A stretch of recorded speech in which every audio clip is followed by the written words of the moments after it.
Hi, everyone. Welcome to the Woman in Between. I am so excited to have Ashley here, CEO of Sundays, as our special guest. Hi, Ashley. How are you doing today?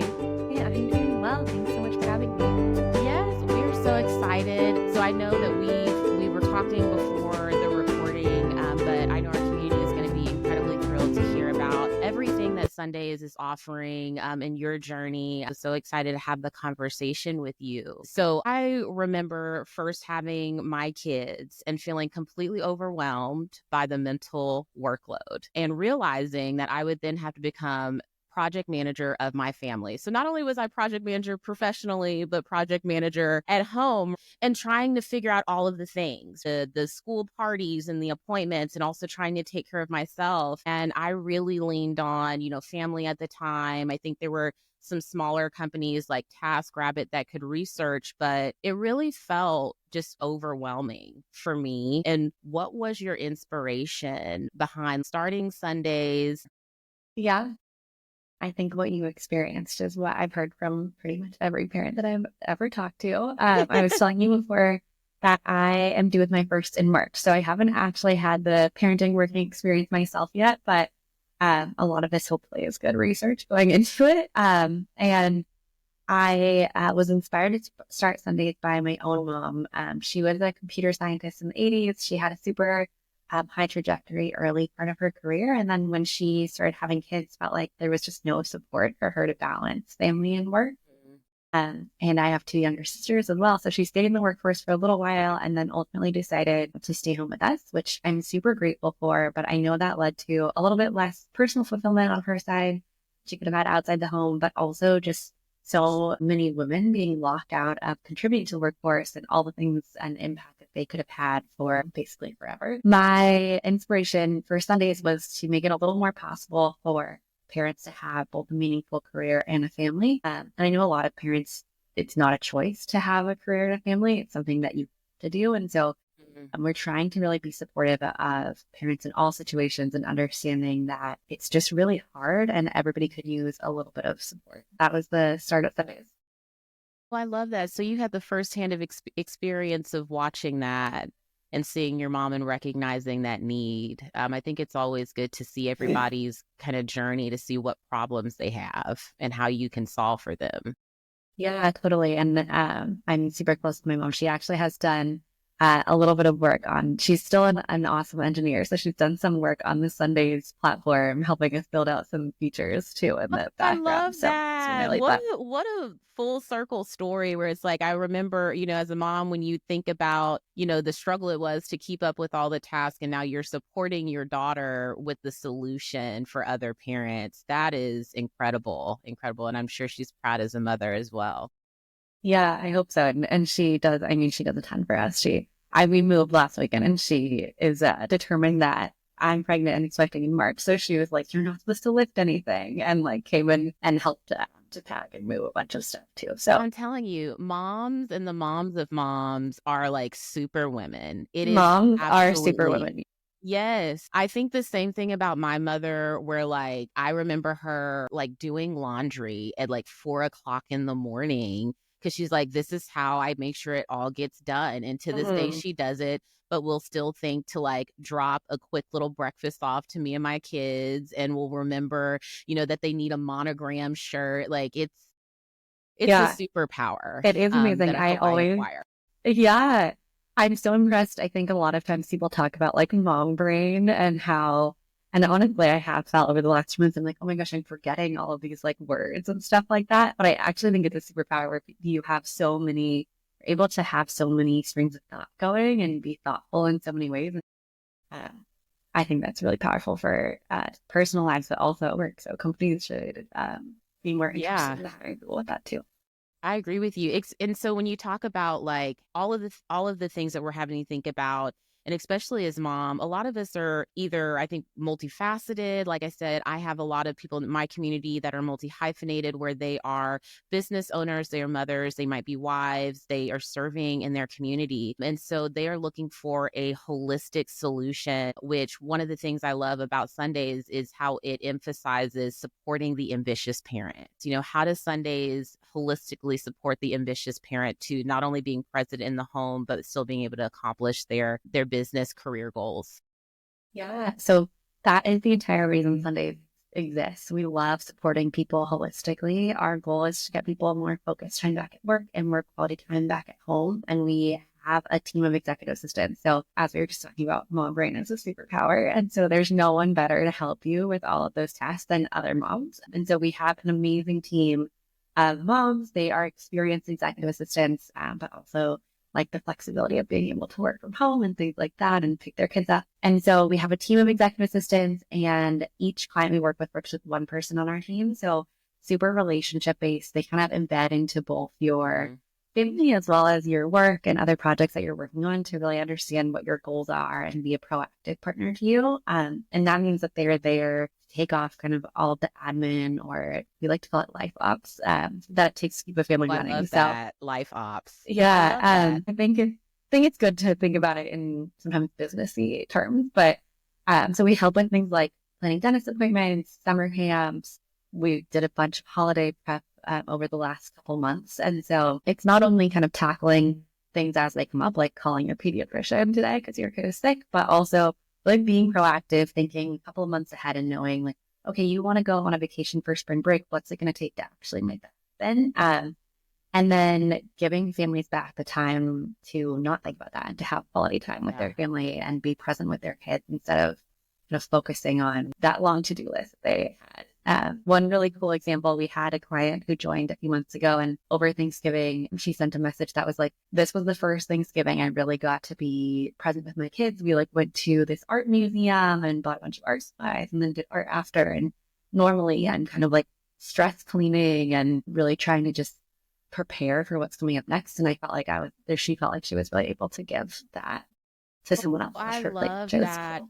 Especially around the holidays. I know we just got off the tail end of that, and you're really trying to balance not only the holiday for your family, but then if you have kids, especially school age kids, you are balancing their school parties and end of week, and you're also planning for them being out of school, and you could be hosting family. And I think you're right. When you're focused on those life ops, it can take away from spending that quality time. I know for me, when I first became a mom, especially with my oldest daughter, I was very intentional about, I don't want her to only see me doing chores, always in the kitchen cooking, always going to the grocery store, always doing it's I want to really spend time teaching her life skills, bringing new experiences. It can be really hard, I think, as a mom, especially a first-time mom, to figure out, well, how do I give that to my child, especially if, what has been modeled is to prioritize the life operation side. So I'm curious, for new moms or maybe moms that have been in the game for some time, when they first come to Sundays, how do you how does the EAs and you help with determining these are some areas that you should prioritize to get to where you need. And this is how we can really help be proactive for you so we can start removing that mental workload from you.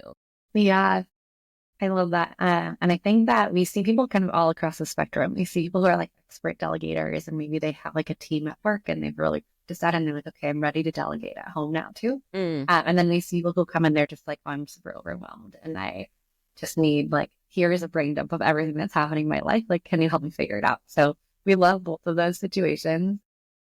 And then I think that there are a couple of main ways that we help or two things that I love. One is we kind of have developed this plan of over the year what we see most families needing help with. So right now we see a lot of families doing summer camp planning and really trying to make sure that over that long summer break, you're not in a stress situation, and then have mapped out kind of okay, in February and March, here are the proactive things we can do based off of the stage of life your family's at. So we have that in the background. Yeah. But my favorite thing that we do is called a time and energy audit. And the idea behind this is that people do their best work when they're doing work that they enjoy. And I think for all the amazing multifaceted people in your community where they're contributing in so many ways, there are certain things that they're contributing to each of those things that are really special and unique to them. And then some kind of things around that that are not unique to them, but maybe repetitive or not interesting. So the goal of the time and energy audit is to figure out of all the things you're doing, what are the things that give you energy and motivate you, and what are the things that suck your energy? Because I don't know about you, but for me, some days I'm like doing things I really enjoy, and I feel like I can accomplish so much. I can get like 100 things done in a day, and sometimes I'm just like dragging through the things I don't like. So Yeah, seriously, I feel like that was my week. yeah, exactly. But what we do for the time and energy audit is it's pretty quick. We actually just ask people to spend like 10 minutes writing down a list of all the things that are on their mind today that that they have to do or wish they could do. And then also take a look at their calendar and look at like the blocks of what they have going on. And then the second part of the exercise is once you have that list, you go through, you rank everything according to how much energy it gives you. So like, are you excited to do this? Are you not excited? And then also how important it is to or your family or your business or your and then through that you kind of build this matrix of things that give you energy and they're really important, which are things that you should be working on, and then things that maybe don't give you energy and are not important, which you hopefully just like cut out of your life. But if they Yeah. don't give you energy and they are important, those are great things to delegate because you need them to happen. But you don't necessarily need to be the person to do it. So we like to identify what those things are and try to focus on like doing work for people that they don't like first. So then we kind of like can give them instant relief of like, okay, I don't have to call and try to find like a physical therapist. Like someone else is going to find me an in-network doctor, and that is great. And so try to identify those things first. Love that. It's kind of a different way of like, I think Marie Kondo's like, does this bring you joy? Yes, I love that. I hadn't thought about that before, but exactly. Yeah, one, I think that is very realistic because I had started asking myself that um the past couple of days. I'm like, how much of what I'm actually doing is what I really want to do? And that I Mhm. get very inspired of. And it really is those more like tactical pieces where I get to be a problem solver and I get to be creative that I really love to give my energy to versus like, oh, I need to go to like I need to schedule this doctor's appointment or I need to find a doctor that can specialize in this. Like those are things that don't necessarily bring me joy, Yeah. that need to happen. I just don't want to make the call. Yeah, totally. And I think one thing that's been really cool about building Sundays is like there actually are people where that brings them joy. And those are Yes. like the people that we want on our team. And so yeah, people on our team post, we've Slack really heavily, just our team's distributed across the country. So people will share like what's going on. They're just like, does anybody else like get a lot of joy from like saving families money on groceries or like finding the perfect therapist for someone or something like that? And so it's fun to see that like we're not all the same. People have different things that Yes. they like doing, and you can find people who like doing those things that you don't like doing. Exactly. And that's a lot of what we talk about in this space, using the community. If there's someone that enjoys doing what you might not like to do, and you can delegate and lean in on them. That's something that I'm still having to learn to do, where it's like, it's okay if you don't like this task, Jaleesa. There Yeah, is somebody that does. So I might not like calling doctor's offices, but I do love to create a meal plan. yeah, And so it just that's what I am still figuring out, even with my kids being 10 and 7. So, and I think what we like can also change through those life stages as well. You mentioned a really good thing with that exercise, though, about delegation. And I know for a lot of moms, that can sometimes be the hardest part because it almost requires you to ask for help, to identify, like, this is not necessarily too much for me, but I don't have the capacity to serve every space. But you also have to make this mental decision, like, I will hand this over. And an example for me is when, like, during COVID, pulling my kiddos out of school, my daughter was high risk. It made more sense to us. And I was married, so we could afford a nanny. And I remember her being in my kitchen. She's like, nope, I've got breakfast. And I was like, but I always cook breakfast and I know where everything is. And I would have to show you all of these things. So I'm curious if that's ever a theme that you come across and how that is navigated.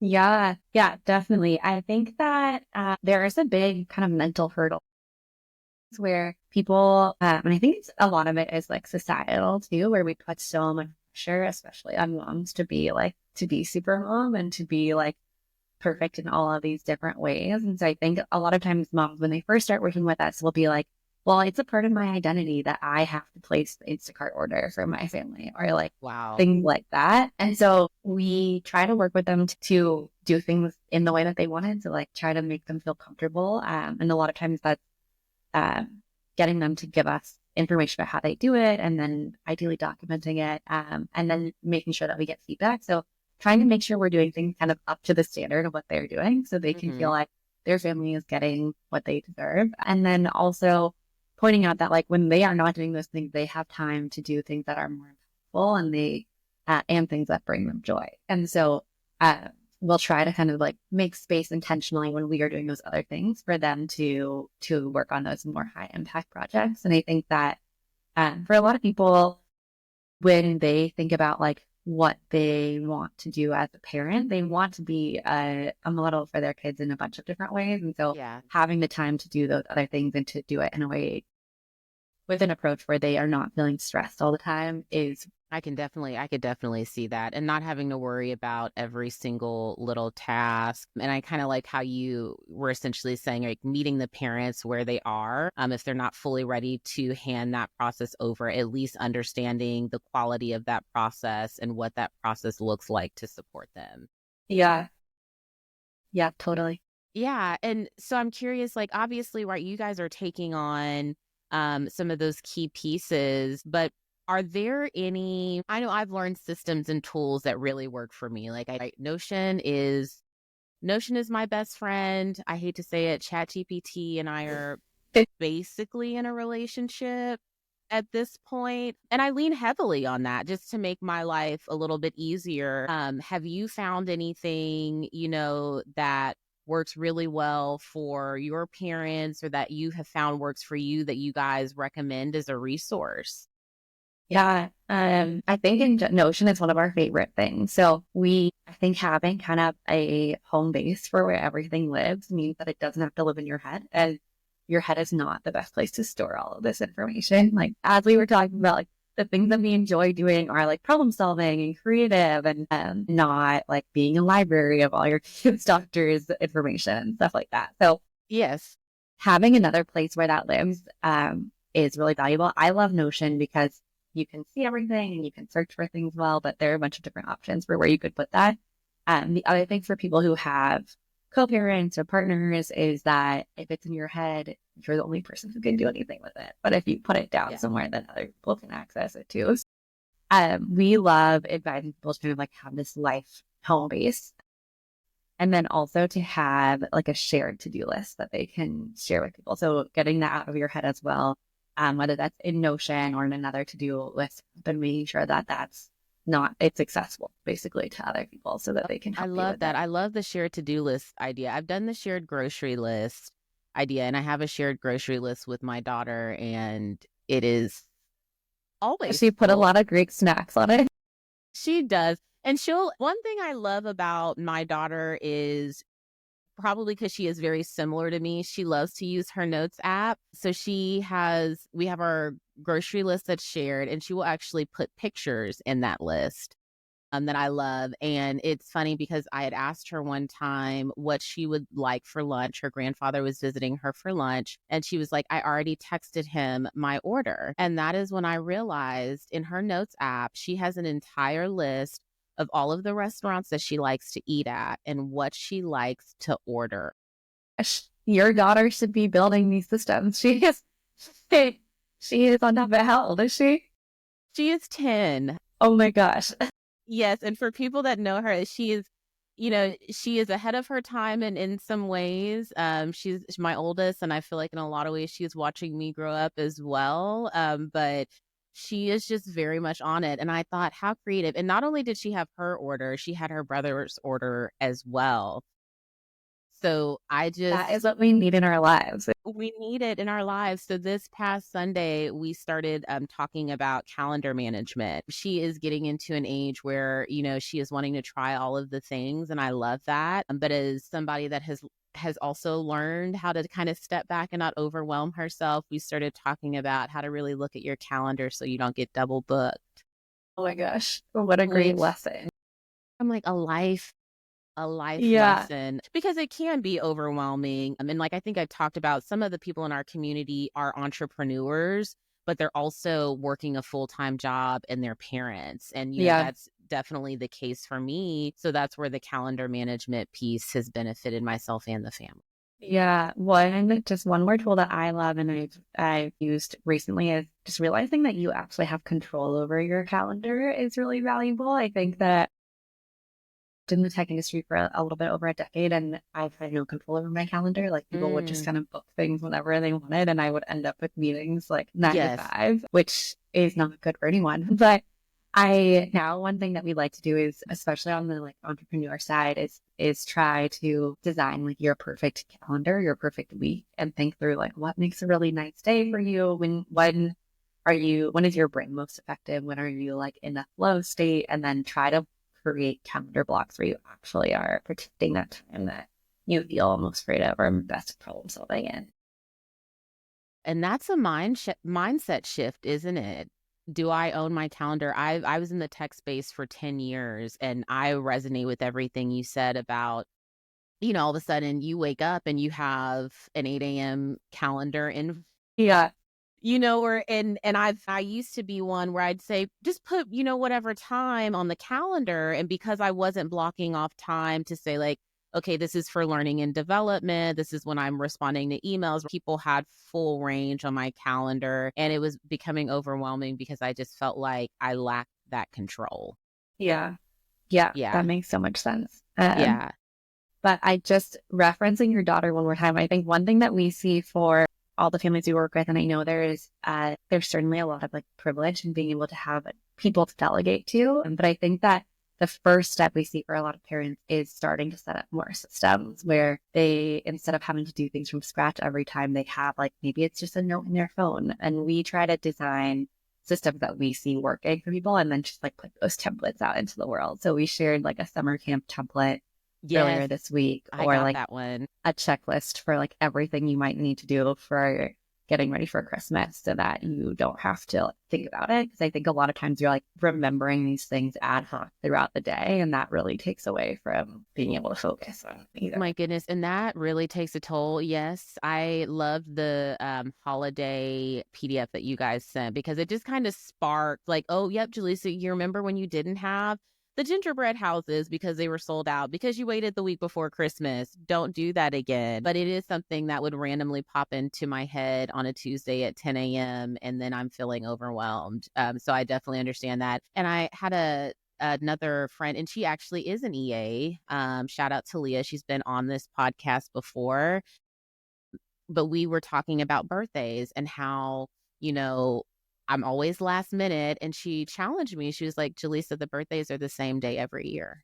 And she said, you can just set a reminder for 3 months out, start planning your son's birthday party. And then she's like, you can, and then, 90, then halfway mark, and then 30 days out, whatever have you. And I was like, that is so simple. And I did it because I was tired of looking crazy every year for my kid's birthday because I was frantically trying to find a place. Yeah. Well, I mean, it's such a good point, but sometimes it just takes someone actually saying that to you to recognize it. Yeah.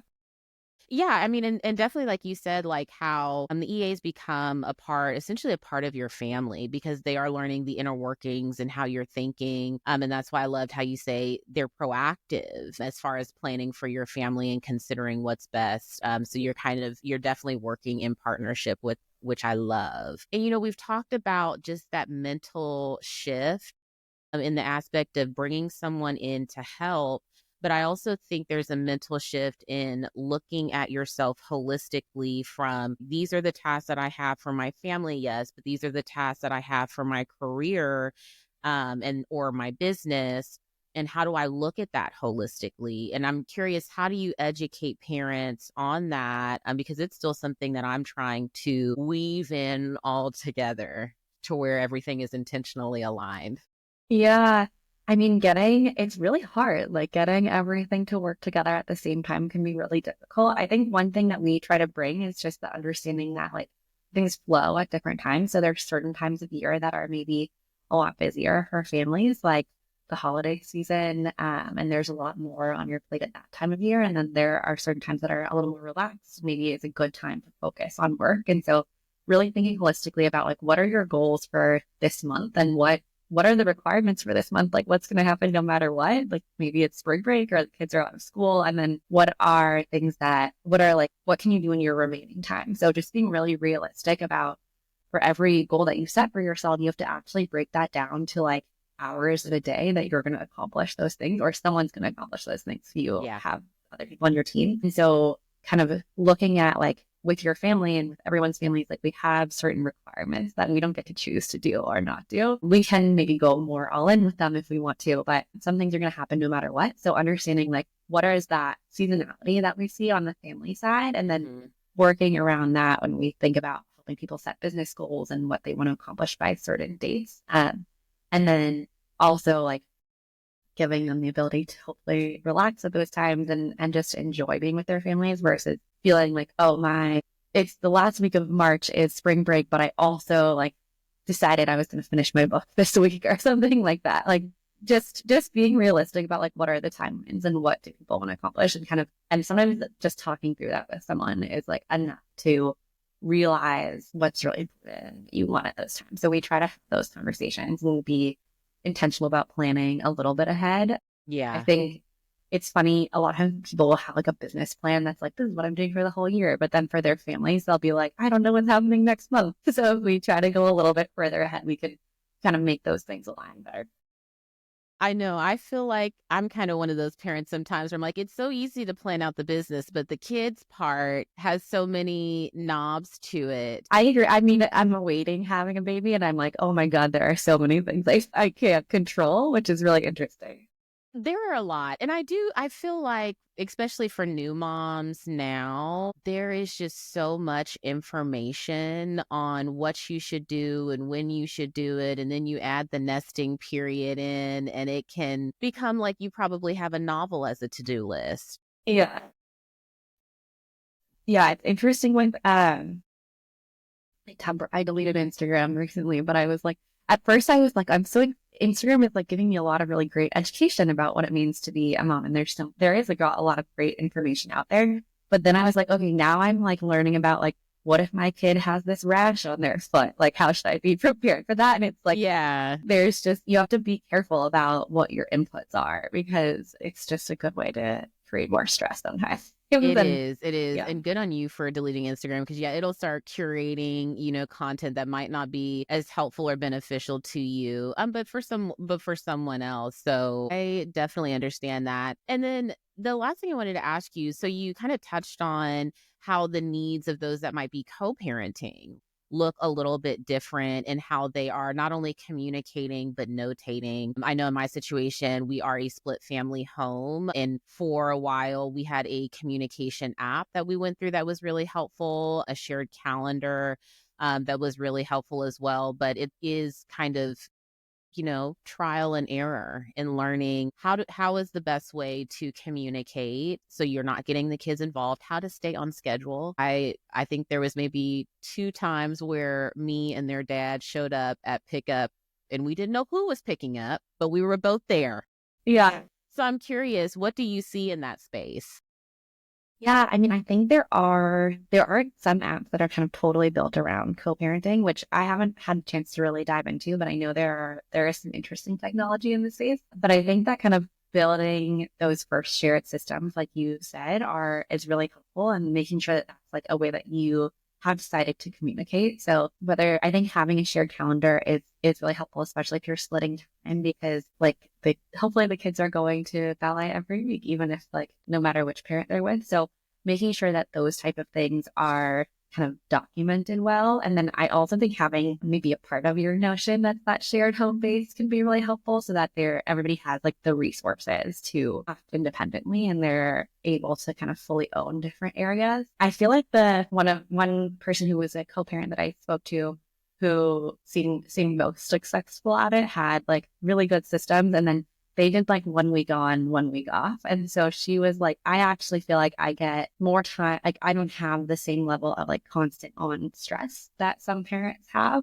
Yes. Because I think she had both set up these systems, but then also kind of gone through the mental work of being like, okay, I'm going to fully release ownership when my kids are with my co-parent. And so I think there's like setting up those systems, the mental work, and then also figuring out ownership of different things and who is going to be responsible for those so that you are clear. And this is with parents who work together and co-parents. I think going through the exercise, like, okay, who is responsible for signing up for extracurriculars? Who is responsible for making sure they're actually ready? Yes. And that gets on the calendar. And I know those can be really tough conversations, especially in like a strained situation, but I think just having like clear responsibilities is kind of the best thing that I love to hear that. I would agree with you. I think making sure that the systems are in place, very similar to what I said, the calendars are set up if you're going through an app to communicate, but everyone is clear on who is responsible for what. I know that when it comes to co-parenting or those that are in split family homes, the dynamic and responsibilities can look a little bit different. For my situation, we went from co-parenting to parallel parenting, which for those that are new, we talk about that in this space, but it's essentially where each parent is parenting on their own. When the kids are at that parent, you are not worried about what is going on. You are trusting them. They are fully capable.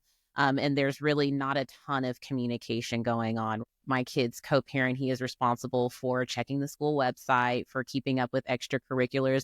That is not an effort that I am choosing to take on anymore. So I always encourage people, save yourself. If you don't have to put the effort, we are all grown adults. I just have to say that we're all fully capable. But if you're in the landscape where the communication and it's not a strained relationship, I definitely agree with you, Ashley. For those of you who are not, create a system for yourself. Let that man go and keep it pushing. I had to say that for those in the group. I love it. Yes. Well, I genuinely appreciate you taking the time to just share your story with us. I know that you are a new mama as well. So I'm really excited to see how that experience evolves you and then how it evolves Sundays as well as you come across, new challenges. I'm sure there will be many. There will be many. I was talking to a woman who has a teenager, and I was like, I know it doesn't get easier. And she's like, it doesn't get easier. You just get better at solving problems. I love and it. I It's love so true. that. So we are all going to be expert problem solvers. And I just appreciate you equipping us with those that can support us in those problems. So thank you again. So how can the community, how can they find Sundays? How can they get engaged and maybe find some resources? Yeah, so our website is WITH-Sundays, UITH, and then the word Sundays with an S.com. And then I'm super active on LinkedIn. That's how most people find us. So I'm Ashley Chang. We also have Sundays on LinkedIn, and we share a lot of resources there, as well as our newsletter you can find via LinkedIn or via our website. And we'd love to support you with the systems that we've seen work for a lot of parents or with working with someone on our team. Well, yes, I will be sharing all of that in the show notes so everyone has access. I know the summer planning guide is out, and I am using it because we are preparing for our camps this summer. I'm really excited, and mainly because I need to keep these kids out of the house, and because after last summer, I learned several lessons that I will be implementing this year. So thank you again for entering into this space. I know our community will really appreciate it, and I will see everyone next Tuesday. Thank you. Okay, we'll stop.